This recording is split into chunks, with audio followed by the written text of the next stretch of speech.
GEM Institute means Governance, Entrepreneurship and Media Institute. So the name itself, it actually started as Gender, Entrepreneurship and Media Institute, because gender for me was a very strong influence of what I'm doing today. But later on, we thought it might be smarter to broaden the gender aspect, because gender falls under governance.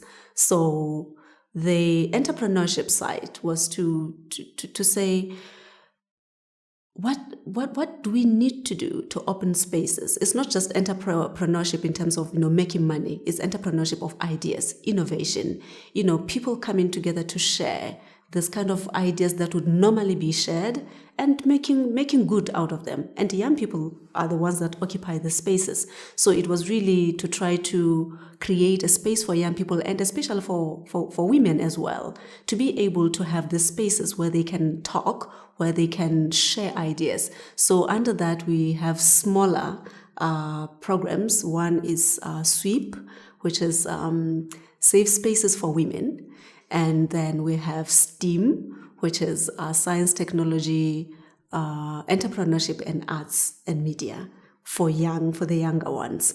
To try to make the spaces to be comfortable, exciting, interesting for both women and young people. And the media part really had to talk about, ICT, to say what spaces do we use for us to be able to communicate our messages. Most young people are on social media. So how do we use social media as a tool, as a technology? How do we improve our messages? How do we develop our messages so that when they get shared on social media or even on radio, even print, how do we pass them out there for us to be heard?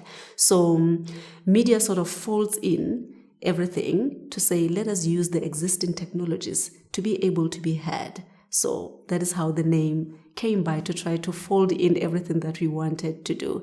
And the objectives of the organization, the aims of the objective of the organization was first to create safe spaces for women to engage and participate. Second, to encourage young people to be as creative as possible, because through my work while I was still a teacher, I did find out that young people find being creative or being allowed to be creative as part of the healing process. They go through a lot of challenges, and being allowed to express themselves creatively, it actually provides space for healing, space for growth, and space for sharing. So that was very important for us. And lastly, it really is about peace building and policy, to make sure that as we navigate these other spaces, individual spaces, we also talk to the national agenda, national policy. So peace building, we take it as a policy issue to say, as an entrepreneur, how do you build peace?